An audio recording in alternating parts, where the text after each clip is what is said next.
In 1922, a group of British archaeologists, led by Howard Carter, discovered a previously unexplored tomb in Egypt, believed to be the burial site of the renowned pharaoh Tutankhamun. The discovery astounded the scientists, not only due to its immense value, but also because it raised numerous questions. Despite other tombs being looted repeatedly, the treasures in this particular tomb had remained untouched for over 3,000 years.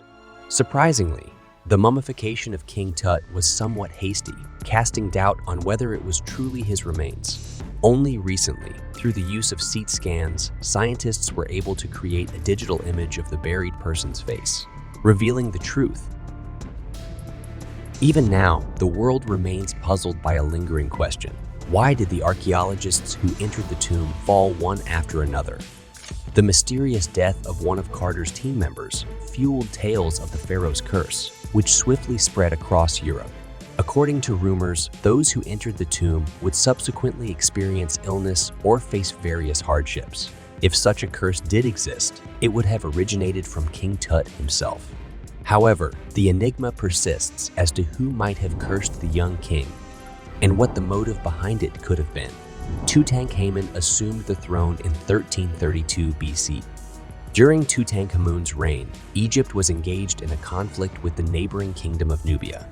At just 9 years old, Tutankhamun was unable to rule independently, so he was supported by an advisor referred to as E, who assisted the young king in the restoration of Egypt. The country faced challenges not only from the ongoing war, but also from the aftermath of the rule of the heretic King Akhenaten. Akhenaten, during his 17-year reign as pharaoh, implemented a significant religious reform. He sought to make ancient Egyptians abandon their traditional gods in favor of a single deity. Other religious practices were often outlawed, and temples were ordered to be demolished. Akhenaten also established a new capital city called Akhetaten, known today as Amarna, and dedicated considerable resources to constructing temples in honor of the new god. Despite the temples being intended for the private use of King Akhenaten, he declared that only he had the right to worship there. The people were expected to redirect their religious loyalty from their traditional gods to Akhenaten himself. These radical changes undermined established traditions and had a profound impact on Egypt's social and political fabric.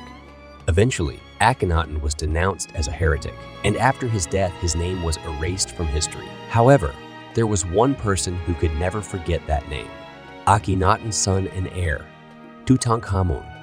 Inheriting a partially ruined kingdom and burdened with his father's mistakes, Tutankhamun faced significant challenges. Yet, the true curse for him lay in the fact that Akhenaten had condemned his son to suffer even before his birth. For a long time, Tutankhamun was regarded as a symbol of ill fate.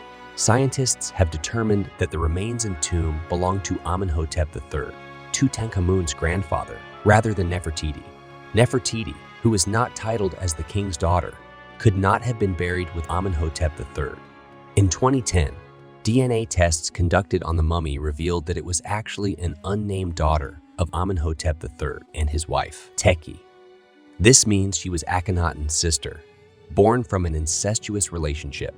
Tutankhamun was born with a number of genetic disorders, including a cleft hard palate, skull deformities, and a clubfoot. A facial reconstruction based on CT scans conducted in 2005 by scientists from France, the US, and Egypt gave insights into Tutankhamun's appearance. Utilizing over 1,500 images of the mummy, the researchers provided an unprecedented glimpse into this famous Egyptian discovery. However, the examination of Tutankhamun's remains did not provide definitive answers regarding the mystery of his premature death or the evident signs of suffering he experienced. Additionally, the myth of the god's curse continued to haunt Tutankhamun. Even in the afterlife, it is possible that this very curse became a source of misfortune for the scientists who explored the king's tomb. Shortly after visiting King Tut's tomb, George G. Gould, a wealthy American financier, fell ill and died several months later from an infection. George Herbert, the 5th Earl of Carnarvon, who was Howard Carter's partner and the expedition's main sponsor, also succumbed to a mysterious infection 1 year after entering the tomb. 5 months later, his brother, explorer and diplomat Colonel Aubrey Herbert, passed away due to sepsis. The subsequent events lead to the most intriguing part of the story. Some speculate that Tutankhamun himself died from an infection. However, despite nearly a century of research on Tutankhamun's mummy, scientists have yet to reach a consensus on the exact cause of his death. One theory suggests that Tutankhamun may have died from a blow to the head. Scientists considered the presence of bone fragments inside Tutankhamun's skull as a possible explanation. These fragments were visible in X-ray images taken in the 1960s. Additionally, the pharaoh's mummy displayed a broken leg, and a significant portion of the rib cage was missing. These findings led scientists to speculate that Tutankhamun may have been struck by a chariot, potentially even on 2 occasions. The prime suspect in this theory is the king's advisor. The advisor would have been the one to benefit the most from Tutankhamun's assassination. He succeeded the young pharaoh as the next ruler and married Tutankhamun's widow, further consolidating his power. The advisor's claim to the throne was only possible because Tutankhamun, at 18, died without leaving any heirs behind. His stillborn children were buried alongside him. Adding to the intrigue, it is worth noting that some scientists involved in the investigation were also victims of violence. The series of tragic events continued with the shooting of Prince Ali Kamil Fahmy, a member of the royal family. Furthermore, Howard Carter's secretary, Captain Richard Bethel, was discovered strangled in his room at an exclusive London club. Prior to this, a sequence of fires had occurred at Bethel's home, where valuable Egyptian artifacts were stored. Another devastating fate awaited Dr. Aaron Ember, a friend of Howard Carter and a witness to the tome's opening. Dr. Ember perished in a fire at his own residence while attempting to save his manuscript titled The Egyptian Book of the Dead. The fact that Tutankhamun's mummy itself was damaged in a fire while inside its sarcophagus adds an intriguing element. While these incidents may appear coincidental, it raises the question of whether they are all interconnected as part of a single curse. The undisturbed nature of Tutankhamun's tomb suggests that people might have been cautious about entering out of fear of invoking divine wrath. Additionally, it seems that the priests and workers who mummified and buried the young pharaoh hurried the process as if they were afraid of something between the tomb's opening and the unsealing of the final sarcophagus. It took researchers 3 years to meticulously dismantle the vast collection of artifacts and explore all 5 burial shrines and 3 sarcophagi of King Tutankhamun. Throughout the process, archaeologists harbored doubts that the tomb might have been intended for someone else. Many items within the tomb were inscribed with the names of Akhenaten, Amenhotep III, and unidentified high-ranking individuals. The coffins presented a perplexing puzzle. The 3 sarcophagi, shaped like a human body, were nested inside one another and placed within wooden shrines. However, it became apparent that the outermost coffin was too large, causing the pharaoh's feet to protrude from the shrine. In order to close the lid, his toes had to be amputated. This discovery added to the mysteries surrounding the tomb and its peculiar arrangements. After 3,000 years, Howard Carter discovered the lids of the sarcophagi at the base of the pharaoh's main sarcophagus. The second coffin, located in the middle, had a peculiar feature. Carter, the Egyptologist, concluded that this sarcophagus, along with other associated artifacts, was originally intended for a mysterious female pharaoh whose name appeared on the walls of Tutankhamun's tomb. This enigmatic pharaoh is believed to have lived during the same era as Akhenaten, but died before him. Carter theorized that Tutankhamun was laid to rest in her coffin for a specific reason. The most plausible explanation is that Tutankhamun's death was unforeseen, and his own sarcophagi were not yet prepared. When the Egyptologists uncovered the final coffin, they encountered yet another unexpected surprise. Upon further examination, it was discovered that the mummy had suffered charring. Additional study revealed the embalmers had saturated the mummy with oils and resin, which inadvertently caused a fire within the sealed sarcophagus. Compounding the issue, the liquid solidified, binding the linen bandages together. As a result, the archaeologists faced difficulty in unwrapping the mummy, and had to painstakingly remove the bandages piece by piece. Unfortunately, the mummy became firmly attached to the bottom of the coffin, necessitating the researchers to cut it into manageable sections for removal. One might wonder if this was merely a result of negligence on the part of the pharaoh's embalmers. However, it is important to note that ancient Egyptians held a deep belief that their pharaohs would become stronger in the afterlife as they approached the gods. Consequently, they treated the process of mummification with great care and respect. Their knowledge and rituals surrounding mummification were meticulously recorded in the ancient Egyptian text known as the Book of the Dead. According to the ancient Egyptian scripture, a pharaoh's heart was traditionally kept inside the mummy, as it was believed to be essential for the ruler's continued reign in the afterlife. However, King Tutankhamun's mummy was found without a heart. Instead, it was left with a scarab-shaped amulet. Curiously, Richard Bethel, Howard Carter's secretary, officially passed away due to a heart attack, despite not having a history of heart disease. Apart from the missing heart, scientists also discovered other unusual injuries on the young pharaoh's body. One such finding was a hole in the skull, which was confirmed by Zahi Hawass, a renowned archaeologist. It was determined that this injury was inflicted after Tutankhamun's death and was not accidental. Rather, it was a deliberate puncture made during the mummification process, following a specific ritual. Indeed, the embalming process for Tutankhamun's mummy had some distinctive features. While it was customary to remove the brain through the nostrils in mummification, Tutankhamun's case was different. A hole was made in his skull instead. Additionally, the incision made for organ removal during embalming was peculiar. Normally, such a cut would be made on the side of the abdomen, but in Tutankhamun's case, it was a large diagonal cut from the hip to the navel. These unconventional aspects suggest that the undertakers may have been driven by a sense of urgency to complete the burial quickly. It is possible that they were fearful that whatever had caused the pharaoh's death might also pose a threat to their own lives. Additionally, the fear of Ramses the Great, a powerful pharaoh who succeeded Tutankhamun and significantly shaped Egypt's history, could have played a role. Ramses made notable efforts to reshape and erase elements of the past, leaving a lasting impact on Egyptian civilization. Following his orders, other tombs were built above the boy king's tomb, so it was impossible to get anywhere near it. Even those living in Tutankhamun's time believed that his tomb had been lost and forgotten. Some researchers suggest that the unusual practices of hurried mummification and burial were not motivated by a belief in the pharaoh's curse, but rather by the ancient Egyptians' encounter with an unknown infectious disease. It is speculated that this infection could have resulted in the deaths of the members of Carter's expedition team. However, determining the precise cause of Tutankhamun's death remains a challenge.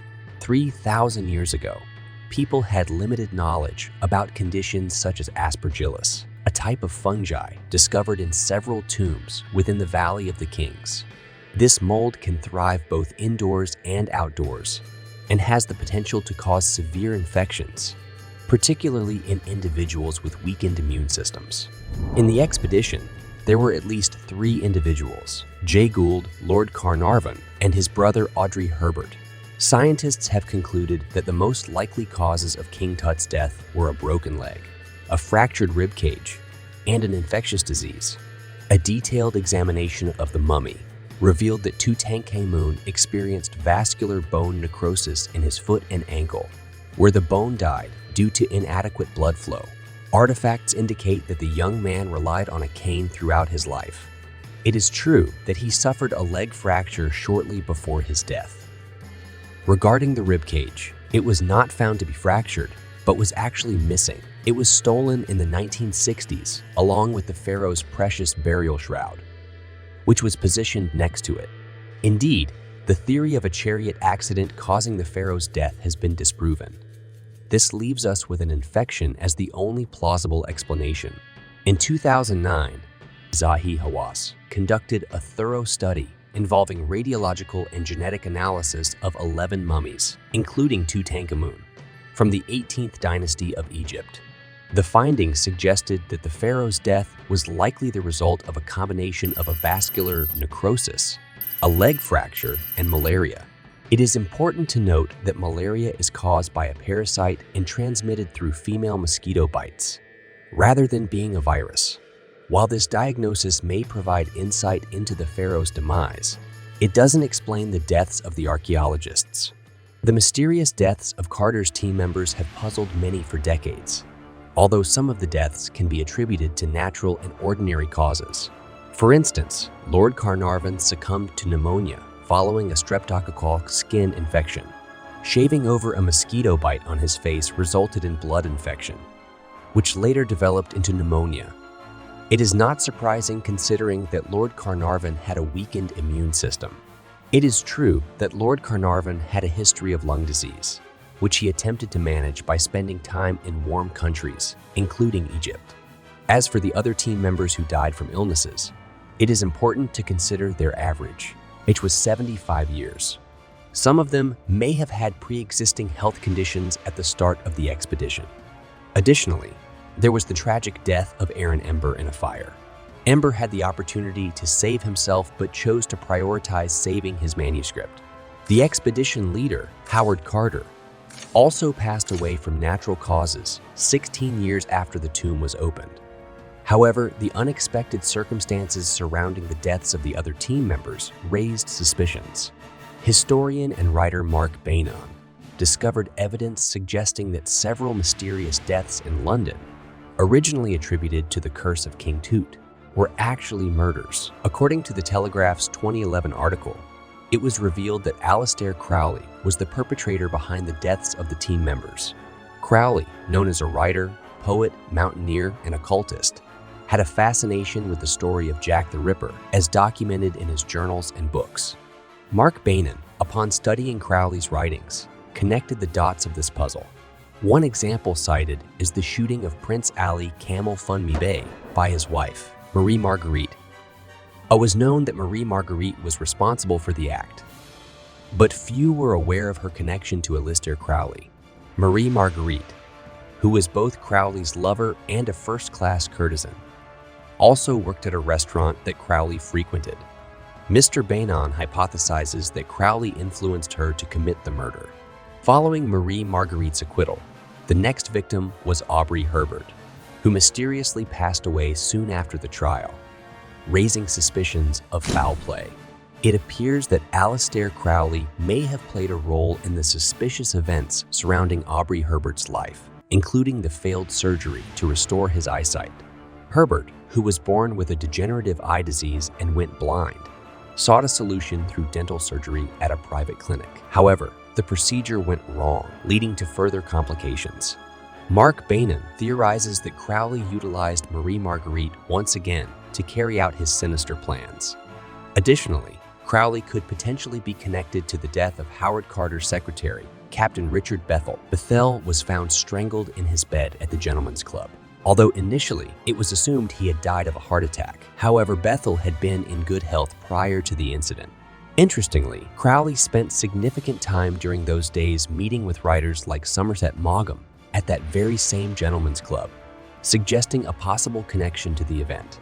Mark Vino asserts that there exist numerous indirect hints in Crowley's journals linking him to the deaths. However, the most significant aspect revolves around Crowley's belief system, which heavily draws upon ancient Egyptian references.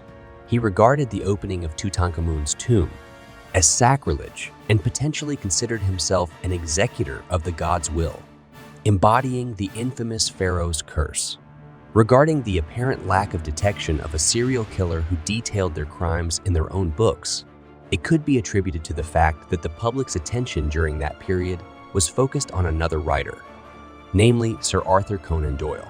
Doyle was the first to propose that Lord Carnarvon's demise was not due to pneumonia, but rather the work of elementals, supernatural beings created by Tutankhamun's priest to protect the tomb.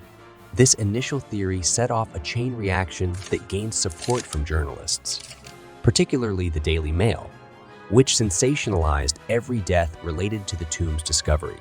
Howard Carter indeed vehemently rejected the curse theory and dismissed Conan Doyle's speculations as nonsense. While it is challenging to accuse the Daily Mail and Arthur Conan Doyle of solely seeking sensational headlines, it is worth noting that the deaths associated with the expedition can be explained by common and evident causes. However, the cumulative effect and sequence of these deaths do raise thoughts about the existence of a curse to some extent. Moreover, there is another team member's death that hasn't been mentioned before, adding to the intrigue.